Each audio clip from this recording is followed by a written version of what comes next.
8월 30일 저희들에게 주신 하나님 말씀은 열왕기상 8장 12절로 21절까지 말씀입니다. 그때에 솔로몬이 이르되 여호와께서 캄캄한 데 계시겠다 말씀하셨사오나 내가 참으로 주를 위하여 계실 성전을 건축하였사오니 주께서 영원히 계실 초소로소이다 하고 얼굴을 돌이켜 이스라엘의 온 회중을 위하여 축복하니 그때에 이스라엘의 온 회중이 서 있더라. 왕이 이르되 이스라엘의 하나님 여호와를 송축할지로다. 여호와께서 그의 입으로 내 아버지 다윗에게 말씀하신 것을 이제 그의 손으로 이루셨도다. 이르시기를 내가 내 백성 이스라엘을 애굽에서 인도하여 낸 날부터 내 이름을 둘 만한 집을 건축하기 위하여 이스라엘 모든 지파 가운데에서 아무 성읍도 택하지 아니하고 다만 다윗을 택하여 내 백성 이스라엘을 다스리게 하였노라 하신지라. 내 아버지 다윗이 이스라엘의 하나님 여호와의 이름을 위하여 성전을 건축할 마음이 있었더니 여호와께서 내 아버지 다윗에게 이르시되 내가 내 이름을 위하여 성전을 건축할 마음이 있으니 이 마음이 내게 있는 것이 좋도다. 그러나 너는 그 성전을 건축하지 못할 것이요 내 몸에서 낳을 내 아들 그가 내 이름을 위하여 성전을 건축하리라 하시더니 이제 여호와께서 말씀하신 대로 이루시도다. 내가 여호와께서 말씀하신 대로 내 아버지 다윗을 이어서 일어나 이스라엘의 왕 위에 앉고 이스라엘의 하나님 여호와의 이름을 위하여 성전을 건축하고 내가 또 그곳에 우리 조상들을 애굽 땅에서 인도하여 내실 때에 그들과 세우신 바 여호와의 언약을 넣은 궤를 위하여 한 처소를 설치하였노라. 아멘. 여호와의 이름을 위하여 살아야 한다라는 제목으로 오늘 아침 말씀 전합니다. 우리가 살게 되는 오늘의 삶부터 시작해서 우리 인생 전체에 이르기까지 삶의 목적과 방향의 중요성에 대해서는 한치도 의심할 여지가 없습니다. 왜냐하면 목적과 방향이 곧 그 사람의 인생을 결정하기 때문입니다. 오늘 본문은 솔로몬이 성전 건축을 끝내고 나서 온 백성들 앞에서 연설하는 내용으로 이루어져 있습니다. 이 연설이라고도 할 수 있고 봉헌사라고도 할 수 있습니다. 그리고 설교라고도 이야기할 수 있는 그 중요한 메시지들을 백성들과 함께 나누고 있는데요. 중요한 것은 이 성전 건축을 끝낸 후에 솔로몬이 가장 하고 싶은 이야기들을 전달하고 있었다라는 것입니다.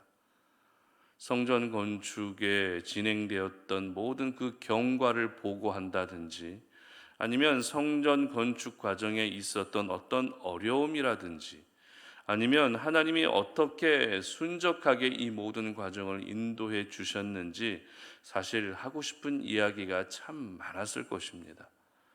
그러나 솔로몬의 연설 내용을 우리가 가만히 주목하게 되면 솔로몬은 단순히 경과 보고를 하는 것으로 연설을 이어가지 않았습니다. 그렇다고 건축 과정에 있었던 어떤 어려움을 함께 나누는 것으로 그렇게 연설을 이어가지도 않았습니다. 솔로몬의 연설은 오직 성전 건축이 어떻게 시작되었는가 하는 것에 포커싱이 되어 있습니다. 성전 건축의 시작이 무엇입니까?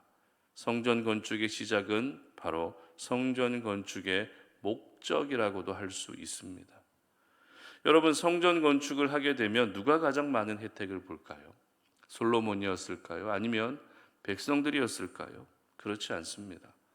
사실 성전 건축을 통해서 어떤 혜택을 본다라는 것은 어폐가 있는 표현입니다. 하지만 성전 건축에는 분명한 목적이 있었습니다.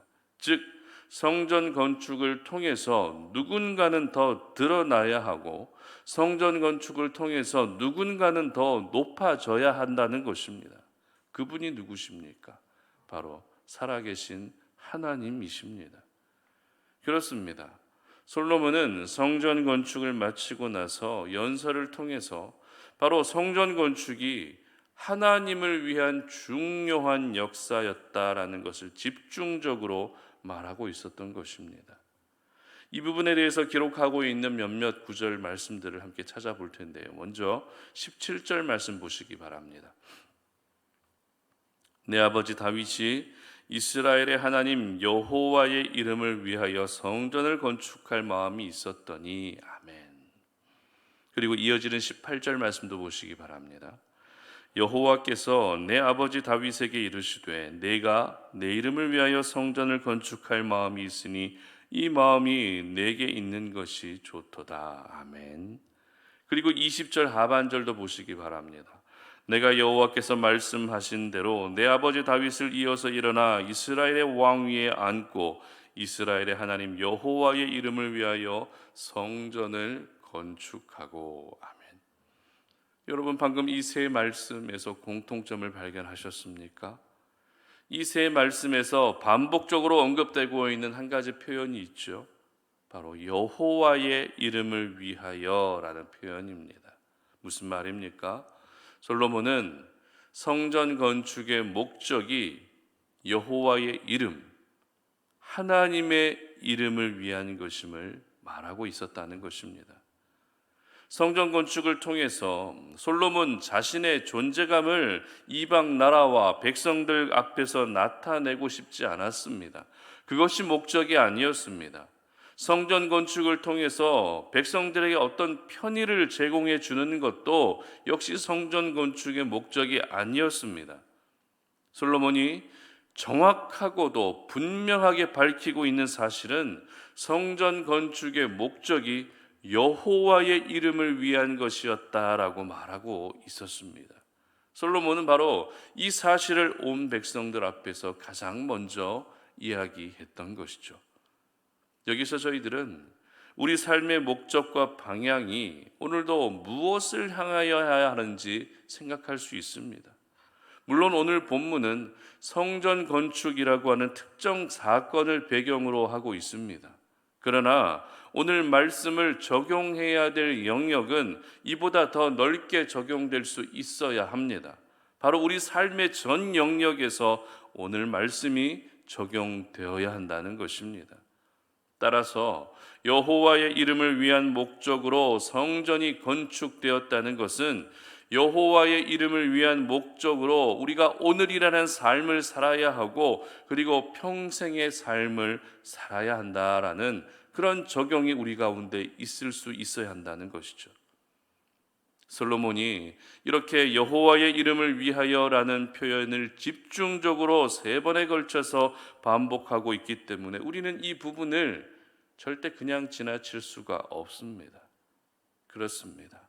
저희들은 오늘이라는 삶을 살아가는 것만이 아니라 평생의 삶을 살아갈 때에 그 삶의 목적과 방향이 언제나 하나님의 이름을 위하여 살 수 있어야 합니다. 이것은 그 어떤 것과도 타협할 수 없고 양보할 수 없는 가장 중요한 가치가 되는 것입니다. 비록 내 삶이지만 내 삶을 통해 나의 이름을 드러내는 것이 아니라 하나님의 이름이 더 드러나야 합니다. 나의 이름이 기억되기 전에 하나님의 이름이 먼저 기억될 수 있어야 합니다. 내 존재감보다 살아계신 하나님의 존재감이 더 분명해질 수 있어야 하는 것입니다. 여러분, 하나님께서 왜 죄로 죽었던 저와 여러분을 구원해 주셨을까요? 왜 세상 속에서 실패를 반복하는 저희들을 위로하시고 다시 일으켜 주시는 것일까요? 왜 절망 가운데 놓여진 저희들에게 찾아오셔서 언제나 새로운 소망을 주시는 것일까요? 그 이유는 나를 위함이 아니라 하나님 자신을 위해서입니다. 하나님 자신의 이름을 위해서 구원의 은혜를 베풀어 주시고 하나님 자신의 이름을 위해서 저희들을 오늘도 다시 일으켜 세워 주시는 것입니다. 그래서 시편 23편 3절은 이런 말씀이 기록되어 있는데요. 제가 읽어드립니다. 내 영혼을 소생시키시고 자기 이름을 위하여 의의 길로 인도하시는도다. 아멘. 하나님 자신의 이름을 위해서 우리의 영혼을 소생시키신다는 것입니다. 하나님 자신의 이름을 위해서 우리를 오늘도 의의 길로 인도해 주신다는 것입니다. 그렇습니다. 결국 하나님이 저희들에게 오늘도 크고 작은 은혜를 베풀어 주시는 이유는 그 은혜를 통해서 하나님의 이름을 높이시기 위해서인 것입니다. 뿐만 아닙니다. 사도행전 9장 16절은 이렇게 기록하는데요. 다시 제가 읽어드립니다. 그가 내 이름을 위하여 얼마나 고난을 받아야 할 것을 내가 그에게 보이리라 하시니. 아멘. 무슨 말입니까? 우리가 이 땅에서 겪는 모든 고난까지도 하나님의 이름을 위하여 받아야 한다는 것입니다.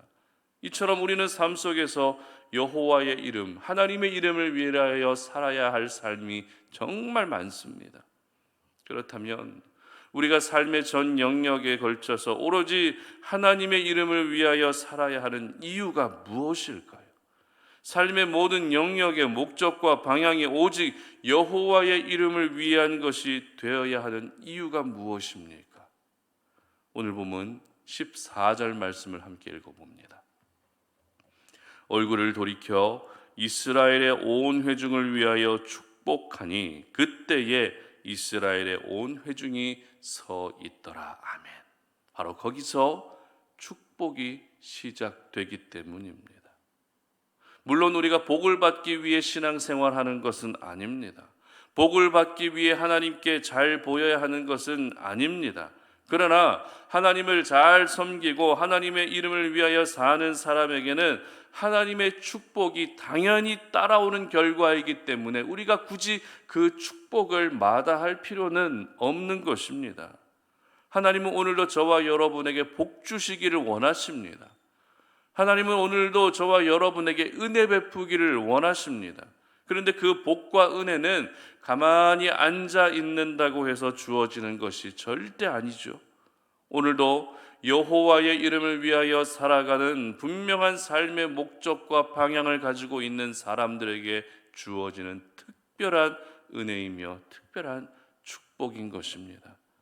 그러므로 우리 성도님들은 오늘 하루가 여러분 자신을 위한 하루가 아니라 여호와의 이름을 위하여 사는 날이 되게 하시기를 바랍니다.